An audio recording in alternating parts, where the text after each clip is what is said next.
Hi, in front of me is Xiaomi POCO X3 Pro, and today I would like to show you how you can connect this Xiaomi device through Bluetooth.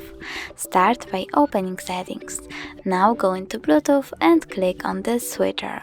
Wait for available devices to show up and tap on the one that you want to connect to. Now you need to click pair and wait for this device to accept your connection request. As you can see, my devices were successfully connected, but you can always click on the chosen device and forget this connection by choosing unpair. Thanks so much for watching. If you enjoyed this video, smash that like button, comment, and don't forget to subscribe. Bye!